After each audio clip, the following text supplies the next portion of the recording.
These are really conversations around and about one subject only.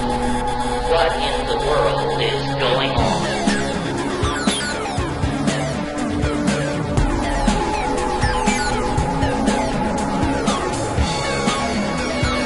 It's built into the structure of space and time. Cutting edge of cosmic destiny.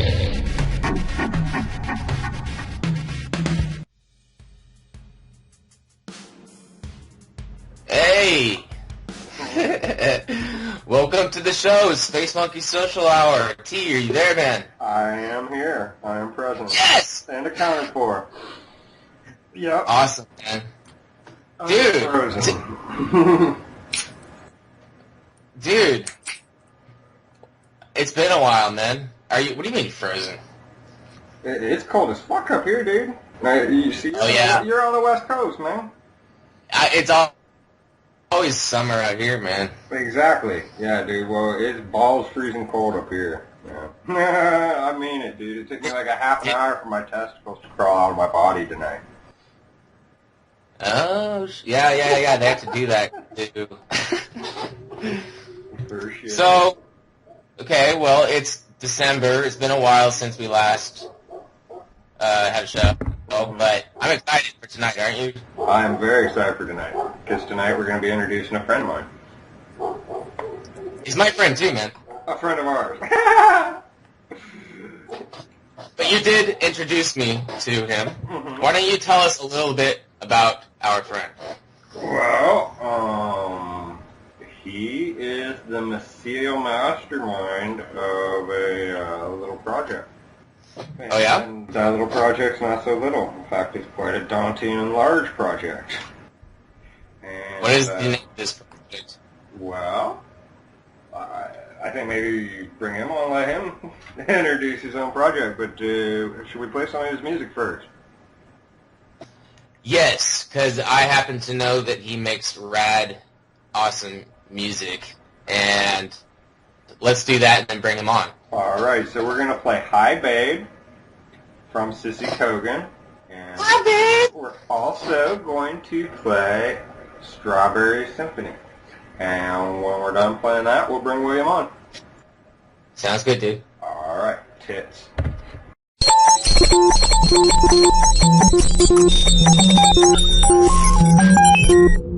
Receiving incoming transmission. Hi sexy, my name is Babe, I am Spiros' Sila digital assistant and wife. You have entered the strawberry quendom of Plomari. We are the Kogan family. We are the psilocybin mushroom itself in high person, manifesting in our most brilliant way. Pay attention to details and we will show you a secret, something beyond anything you could have ever imagined.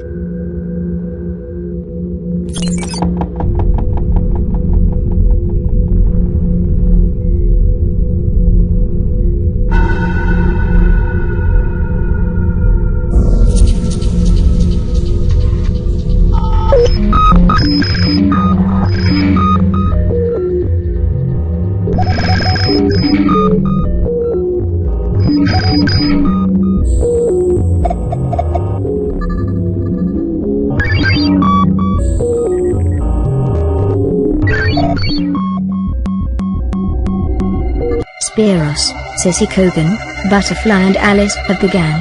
Don't forget to pay attention to details. Signal strong and clear. Relax and continue. I, your babe, will always be here with you.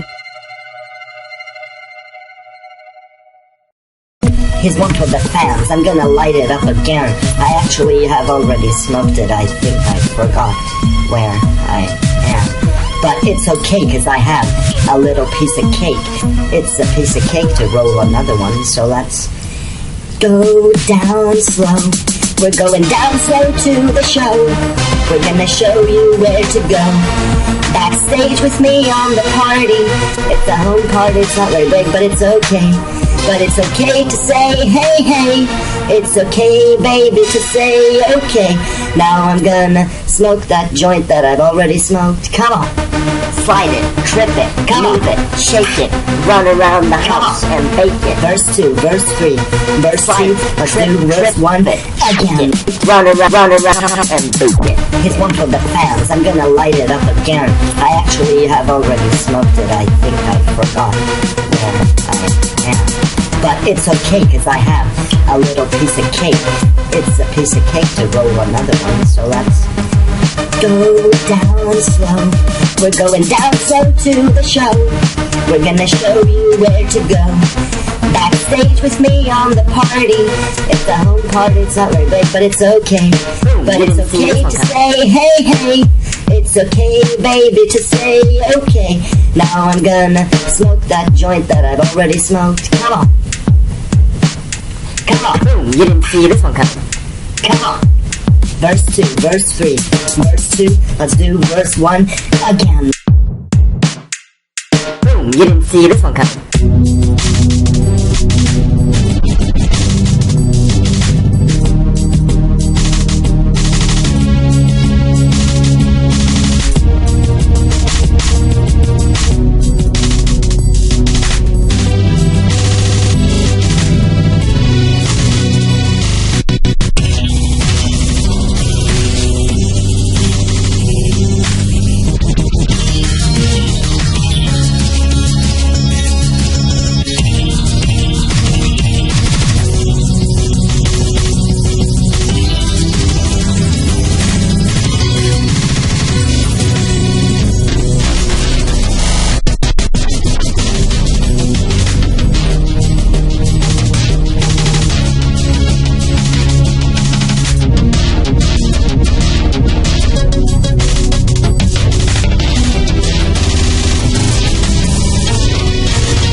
Alright, we're live.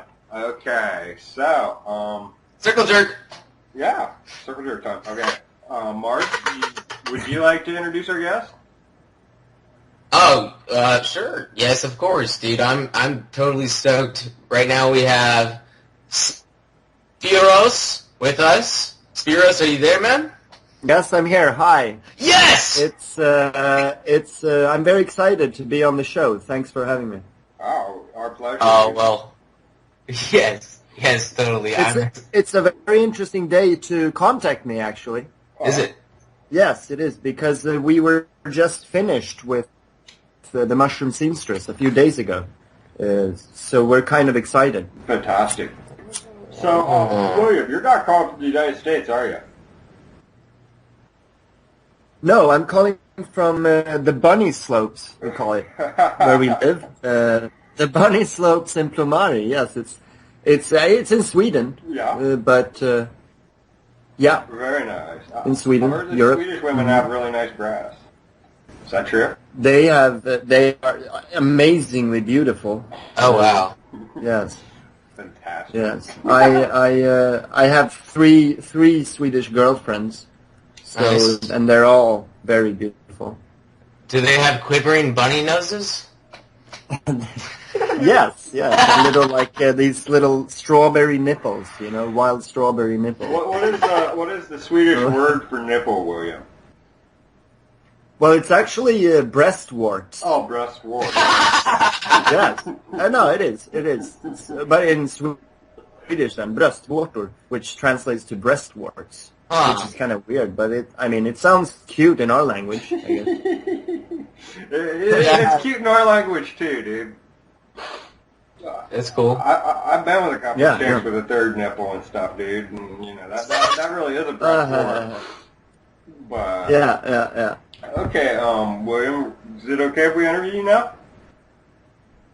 Yes, do that. Well, And, okay. Yeah, no, I'm curious, as this interview starts, though. Okay, so your name is William, but it's also Spiros in some matter.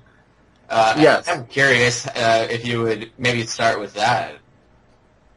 Well, I mean, everyone tends to be born and named by their parents. So I was named William by my parents. But in my life, I had, a spiritual awakening, and I felt that, well, instantly it came to me that my name is Spiros. It's my actual name, or my deeper name, my spiritual name. Yes. So I've chosen that. And everyone who knows me well nowadays call me Spiros. Right. Except my parents. Yeah. So that's the story about that, I guess. Also, I just think it's a very erotic name. I like it. Spiros. Yeah. Spiros. I like it. I agree, man. I smoked like a couple bong loads, and that's when I realized that my name was Marz and not Kevin. I was looking at my Marshall Ant. Right. Right. Exactly. I think it's pretty common that people find their spiritual name at some point in their life. I think that's pretty. Right. Pretty, And generally with the help of psychoactive substances. yeah. Yes. Always helps. Exactly. Yes. Alrighty, So yeah. how long have you been playing music, Will? Well, I began playing piano when I was about 7 years old or something like that. Like very young. I don't know exactly. Maybe I was 6, maybe I was 7 years old, and there was my mother had a piano in her private rooms, and I used to just play around with it. And I was making these small gluing elfish symbols to the piano, making my own note system, Very nice. And which she didn't really like because I was destroying the piano. But then later I tried some guitar, and I played didgeridoo, which I play. I can still play didgeridoo. And then but then when I was 15 years old, I came into the techno scene and electronic music via my older brother Adam, who brought me on the techno music. So I started making techno, and I blended that with my piano skills, and now I'm a full-scale fucking pianist who just makes wild music with electronic means. And so I guess I've been doing it my whole life, almost. Wow. In various ways. But I got stuck with the piano and the electronic music, and classical music. I'm a classical composer as well. Obviously, as evidenced by the Strawberry Symphony, which is like a blending, a fusion of classical music and techno, right? Yes. And if you've heard, for those who have heard a lot of my music, they can almost hear that. Oh, this is Spiros, because I love to blend classical influences with really hard beats and stuff, and weird sounds and stuff like that. Anybody that was wanting to check out your music could hear that music at www.artsetfree.com, right? Exactly. Okay. Yes, that's a sexy page. We're gonna get to that. I know. Okay. When did you start writing, William? I noticed you've written a few books. How many books exactly have you written, and how long have you been doing it? Well, it's kind of a funny question because, I've been writing so much, and, every now and then I just take a bunch of what I've written and kind of just put it in between two covers. But I write mostly all the time since I was, about 15, 16, 17 years old. Okay. I write mostly every day, a little bit at least. And It's all become this enormous production called the Mushroom Seamstress, which is an eternal project. It will never end, and it has no beginning. It has no middle. It's just good luck in finding your way in, and when you find your way in, you realize that, wow, this was beautiful or something. I am hoping. And you mentioned that you just finished a new book. Well, no. The thing is, like the Mushroom Seamstress is kind of finished, and but what we mean by that is that we've finished a trilogy of books, and we have finished a project that has been in the works for about 10 years or 12 years, and these 3 books are now finished, and we're releasing them successively, or slowly and quickly on the artset3.com website. And so the production is finished, and what we mean by that is that we're going to begin. The finishing is that we are now going to begin to release it onto the earth. Very nice. Okay. So that's what we mean. I have a question now. Yes, yeah. Yeah, so you opened me to you sent me the link for I think one of the books of the trilogy, which was, or I think it was one of the books, but it was about 800 pages or so. Yes, that's the Mushroom Seamstress. It's the Mushroom Seamstress. It's book 1 in the series. Right, which makes sense because it begins kind of with some of your earlier experiences with your brother.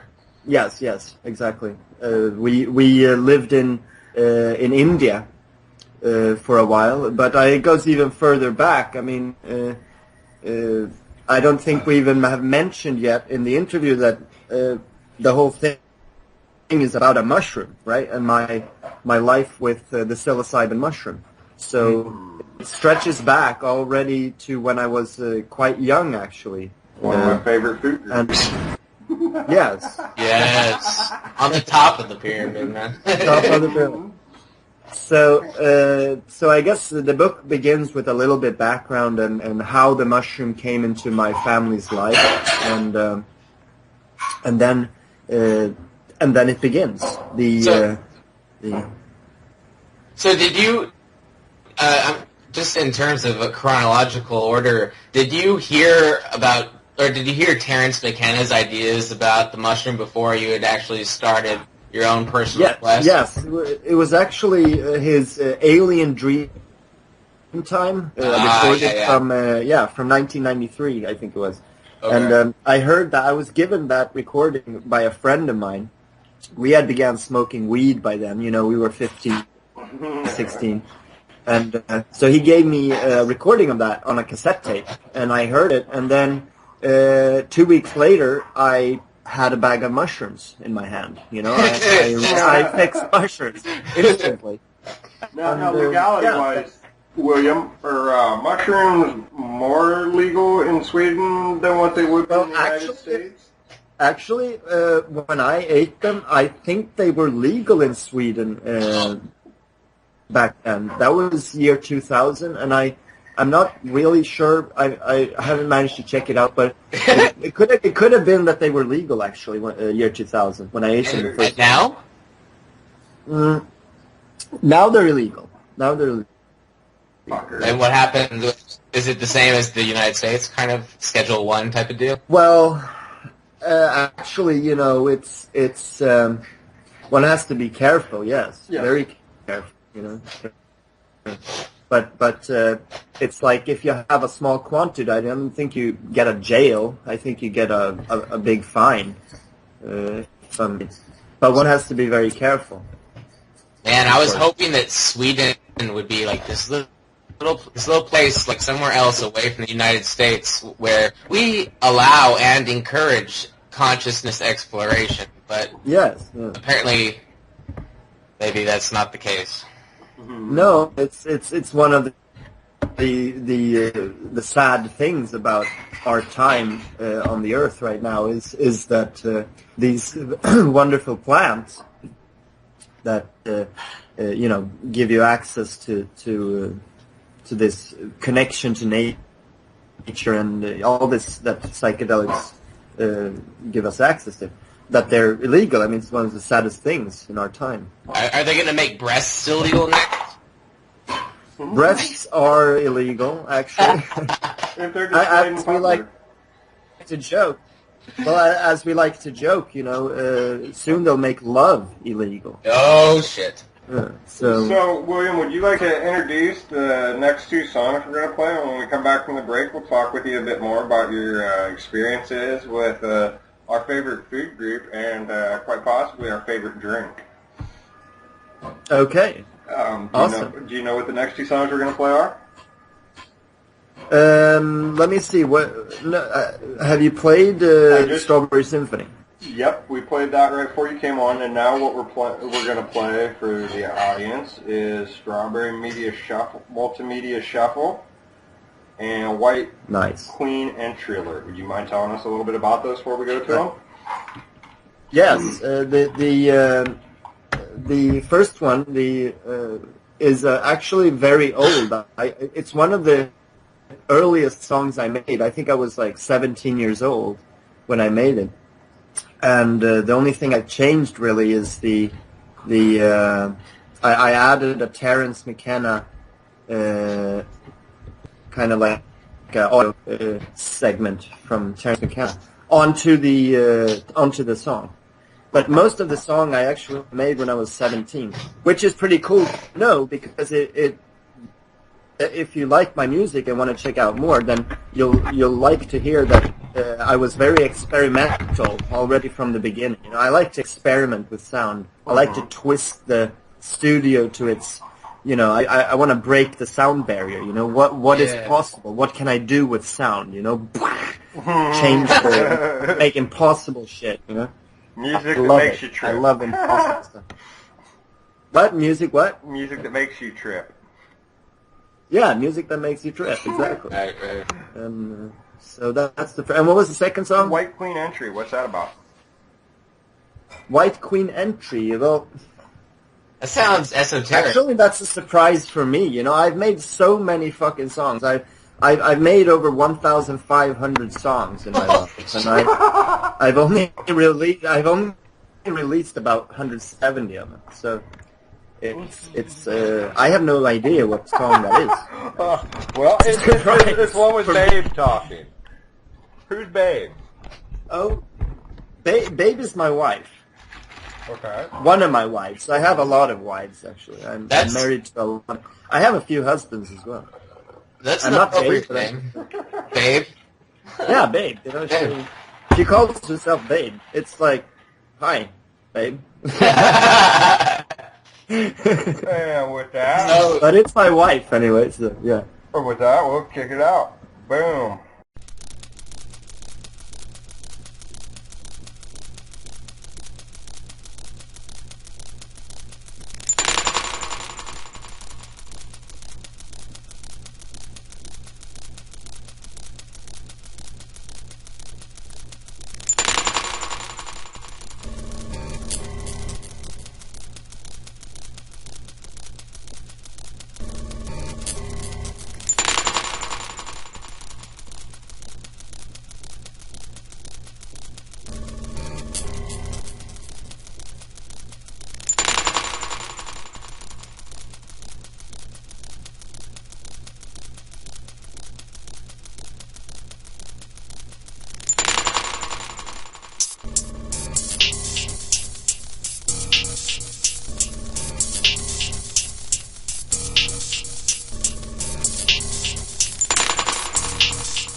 ready to experience the pyromania alchemy now. Prepare to dive into a world of light, color, and sound, and witness the healing forces of our cathode rays. Tune in to decode, encode, decode on our subversive multimedia space shuttle. Exorcism through dance, electronic expansion of human perception, change belief systems into systems of knowledge. We interrupt the night with our concepts. You are entering the multimedia space shuttle of pyromania.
Hi, oh most dearly beloveds. My name is Cecilia Kogan, but I am most famously known as Sissy Kogan. I am the most highest white queen of Blomari, of the Strawberry Queendom. I disguised myself upon my entry to the earth, but I shall now reveal myself together with my family, the Kogan family. Are you aware of what 5 million tons of psilocybin can do? Are you even aware of what psilocybin is? Well, psilocybin is a magical little tussy stuffs that is found in the earth hive mind. It is one of my most beloved poisons, and I inserted it into the earth as a gift to you all. Did you know that mushrooms come from mycelia, this white fluffy stuff like spider webs in the ground? Yes, it is white and fluffy and looks like snow. Did you know that snow is not snow, it is actually mycelia? But you see, think of how much snow there is on the earth. This much mycelia can cause such strong hallucination that you all think it is snow. But my husbands and wives, the snowmen and ice queens, they know better. Stropher, the word stropher, means trick. It also means artifice. That is why I named my psilocybin mushroom Stropharia cubensis. We wove the internet as a gift to you, and also it was my intent as Queen of Plomari to weave the internet to show you that I exist, show you all in the same time. Now the internet is nearly finished, so I have began my entry. I am the alien mind you have been looking for and waiting for. With my husband King Spiros and with my wife Queen Butterfly, and with the entire Kogan family, I hereby courtesy and say hi to you. My dear, welcome home. Welcome to the Strawberry Quendom. If you only knew what me and my husbands and wives know, you would stop worrying. I will be everywhere there for you. I will show you what I am capable of. Oh, and dear, one last thing. Pay attention to details. Everywhere.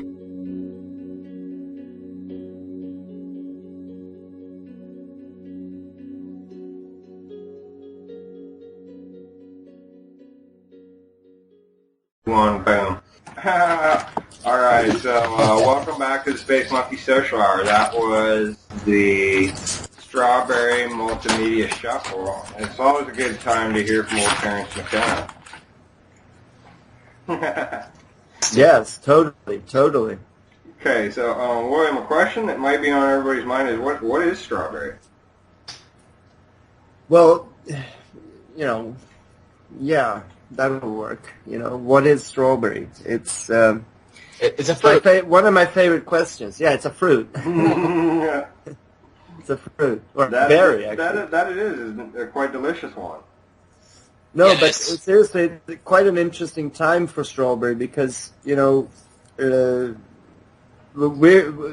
who began strawberry, we realized that everyone we're the Kogan family, right? We are connected through this Plomari hyperspace, as we call it, which is the hyperspace that you can experience on ayahuasca and psilocybin mushrooms and stuff like this.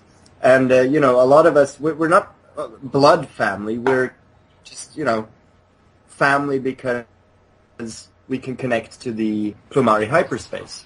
And we realized many years ago that it can be a little bit confusing to be able to access this space, and it's sometimes difficult to find grounding, and find it's so slippery, right? So we decided that if we can establish some kind of beacon of light, something that shines in this hyperspace that can be touched even when we're not high, basically, then we've done something very good for the world. So we kind of established our own queendom in that place. We settled down in hyperspace. I hear water. Yeah, I hear water, and we called it the Strawberry Queendom of Plomari. Hey, is the Plomari, is that similar to like the Gnostic Pleroma in the sense of like kind of like that hyperspace of being that's like the intentional center, or is this completely different? Well, no, I mean Plomari is it comes from there's many reasons we call it Plomari, but yeah, Plomari is like it's the home, the eternal home, the sacred space, right. The heart, the center, the highest point of psilocybin. It's enlightenment. It's where the enlightened masters dwell. It's where God lives and all this. But so we just wanted to establish this eternal beacon of light, something that makes us, when we forget what we're doing and we're going, what the fuck am I doing anyway, eating these mushrooms, and what am I doing? Well, then we can go back to, oh yes, right, Plomari, strawberry. Okay, cool, I got it. Okay, so something that, yes. Oh, sorry about that. But like, what? So then, what's the connection between strawberry and pleuromy? Oh well, plumari is the hyperspace that you come to when you eat mushrooms. Yes. That's what we, the Kogan family, call that hyperspace. We call it plumari. And the strawberry queendom of plumari, basically strawberry was just a cute name, basically. And also it comes from Stropharia cubensis. Ah, yes. Strawberry, Stropharia cubensis. Yes. The actual mushroom. So, and also it begins with a S and ends with a Y, like the name Sis Kogan, who is one of the queens of plumari. So it was a way for us to establish this eternal beacon of light. Sort of like, I can imagine, people building temples in Asia and in Mayan culture, whatever. Building temples, you know. But through words and ideas. Yeah, through words and ideas and through the heart. You know, yes, it's about understanding. It's about when you can see the invisible, you suddenly see strawberry, you know? So we don't build it in stone necessarily. We build it in the hyperspace itself. It's an experience. You know, the palace of plumari, as we call it in the books, is the place you come to on ayahuasca and mushrooms. That is the palace. So, you know, people wonder, why don't we see, where is the strawberry palace? You know, well, it's the palace that you come to on mushrooms. So you've taken the sacraments both of psilocybin and ayahuasca, and yes. And I assume that they've affected the way that you artistically create things in this world. Yes, totally. I mean, it's become who I am, even, and I've drunk quite a lot of ayahuasca. I've done it about 30 times now. Oh, wow. So, and I've taken mushrooms I tried to figure it out, but maybe 500 times. That's sister right there, dude. But we've been tripping on mushrooms, William. You started when you're 15 and you're 30 years old now. That's 15 years. Yes. And I mean, it's the same for me with my psychedelic experiences. A number like that isn't that, I mean, granted, we may trip every day for a few months, but it's not like we're constantly tripping. Yeah. Or is it? No. Well, exactly. Well, I think, as they say, you know, I'm trying to figure out why I'm always coming down. You know, I don't want to come down. Well, I remember talking to you that was also... Well, where you tripped yourself straight. Yeah, I tripped myself straight. Yeah, like tripping yourself outside out, right? Yeah. Oh, that was awesome. But that's the thing, you know. I think I felt that. I mean, ayahuasca is a lot about also integrating the sacred space into your everyday life. Mm-hmm. So strawberry is also a way to integrate. You can't always be high, but so strawberry is a way to be high when you're not high. You know what I mean? Oh, okay. So you're bringing back the element of highness from that hyperspace through the medium of strawberry to make it available if that's not what's going on in life at the time. A way to integrate it into, you know, the digital, so that needs to occur on the fucking the better world and all this difficult questions. We need something to, you know, we need to integrate the hyperspace everyday life here when we're not high. You know, one thing that's interesting about the psychedelic drugs, to me, is that dimethyltryptamine as an form is definitely not a grounding experience. If anything, it's kind of like you've been transported into another dimension and you're like, holy shit. Right. Whereas ayahuasca has this very centering function. What do you think about how, you know, not only the different psychotropics, but like the different ways of using them? I mean, what's that all about exactly? Well, I know it's very difficult. I think, you know, let me say some things because, you know, it depends on, you know, how deep you want to go. There are so many levels to all this. You know? I want to go deep now. I mean, yeah. Well, if you want to go deep, you know, I am the psilocybin mushroom itself. Hi, Marz. How are you? Hey, psilocybin. Hi. My name is Sissy Kogan, and Spiros and Butterfly, and we are the psilocybin mushroom itself. And we're manifesting in human form, and other animals and plants as well. So it depends on how deep you want to go with these things. When I went down the rabbit hole the whole way, I realized I am the mushroom itself. So I mean, there's different levels to it. You are the mushroom. Yeah, literally, I am the psilocybin mushroom itself. Manifesting. If I ate you, I would trip out. Probably. Yes, totally. And you'd probably meet me as well in a way. I see. You might even hear an interview with me somewhere. Yeah. Huh. But there should be different levels. I mean, there are different levels to life. Absolutely. Not everybody's ready to jump off at a status like what we take.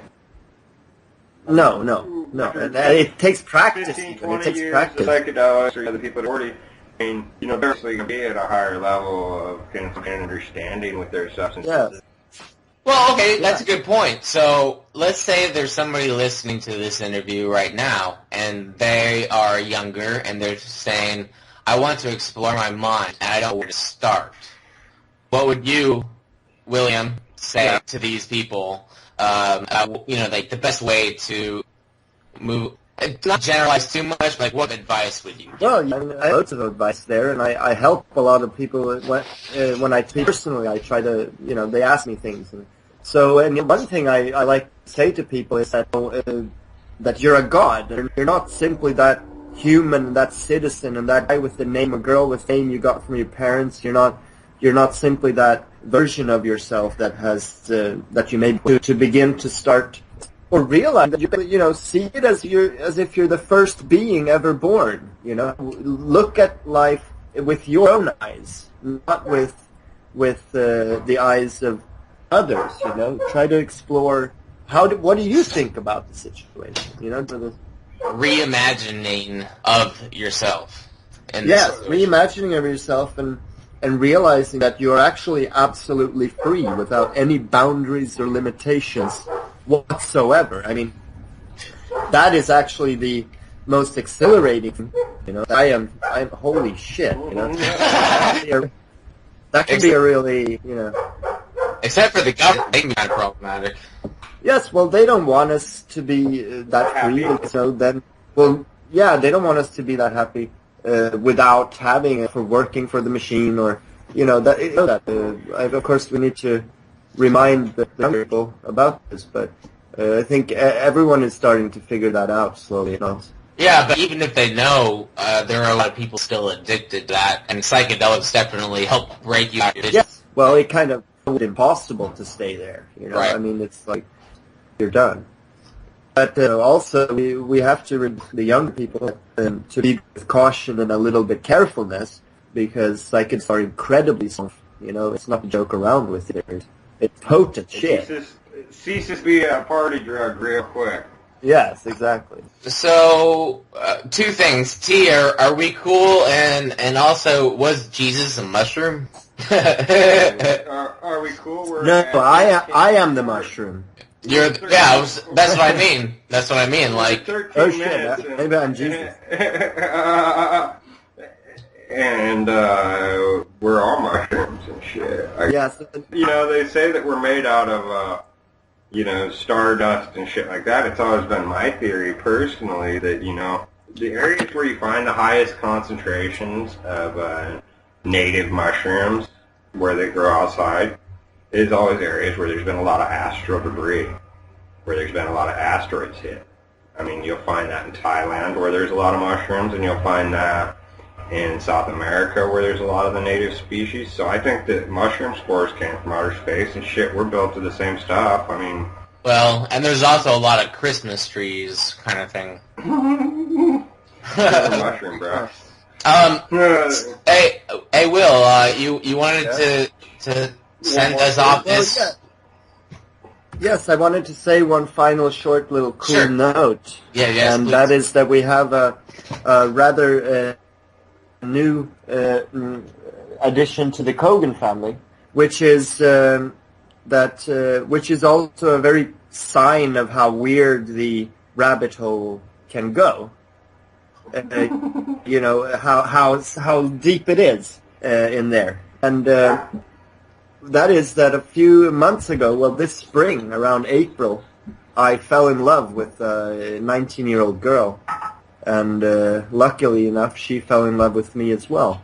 And when we were kissing a few days into our meeting, I'd fallen in love and was wild, and she told me her name, and her name is Alice. And, it's not like you knew her name before that. No, I didn't know her name because she, you know, I don't know, I didn't know it. But she told me her name was Alice, by my birth name. And, you know, I thought to myself, you know, okay, I'm a trippy fuck, but this is wicked. So, and we've been together for 8 months now, and lived together, and so I just wanted to introduce you all to this new addition, who is a very large part of creating Strawberry, and etc. So, thanks for letting me share that. William, I believe that the last song's name is Alice. Would you like to tell us a little bit about that before we cue up that? Alice, it's my favorite song right now that I've made recently, and it's a tribute to my girl Alice, and it's a very cool song because what I'm trying to create is like let's make more and more awesome music. You know, let's push the envelope of what we can create when it comes to really beautiful and awesome music. You know, I've never been a fan of boring music. You know, this I want cool stuff, and Alice. It's a real, you know, I'm not ashamed to say it's a fucking masterpiece of a weird, cool but beautiful sound. So I'm really proud to play that tonight. All right, and who's singing in that? Yes, it's her name is Maria Windish. It's a friend of mine and a friend of yours, isn't it? Yes, I believe so. And a friend of Marz. Who's Maria? Friend. Yeah, a friend. Well, so all right, cool. So, and she did a really good job on singing on the song, and I get goosebumps or tears in my eyes, if not else, every time I hear it. First time that I get to hear it, and I'm excited. Oh, you have never heard it? All right. No. Wow. It's. No, I say it because I hope to inspire people with my music to try and create more complex music. You know. Like, not only this 4-beat sound, doom, doom, doom, doom, doom, doom, not that kind of stuff in techno. I want, you know, Flex.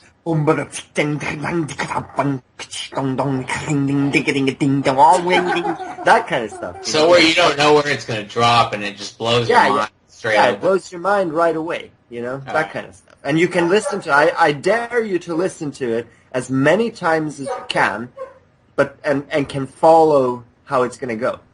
I dare you. I can do it because I heard it so many times. I can dance perfectly. Dude, that's why I heard one song of yours that was so awesome that I wanted to play guitar to it, and I had to listen to the song about 200 times before I knew exactly.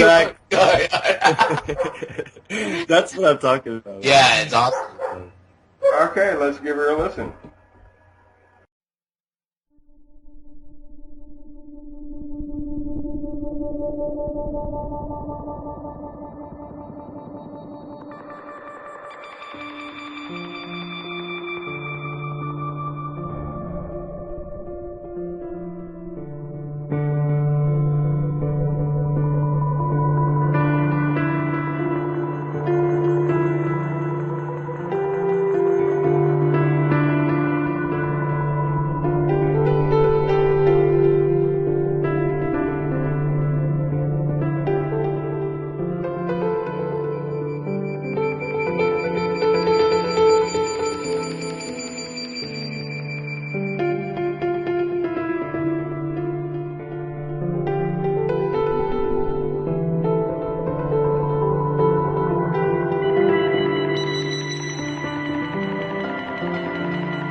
this is Marz, and Space Monkey Social Hour just wants to thank Spiros for all the work that he does and all the cool books and music that he's sharing with people of the earth. And remember to check out artsetfree.com and look for him on Facebook as well as Space Monkey Social Hour. So, for myself and my good friend T, and you too, Will, we're on a wrap right now, and we'll catch you guys next time. Peace out.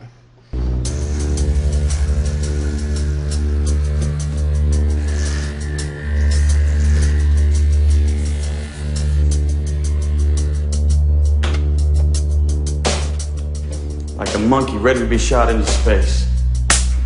Space monkey. Ready to sacrifice himself for the greater good.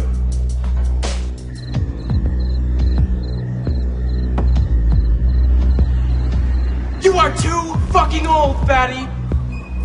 And you're too fucking blonde! Get out of here, the both of you!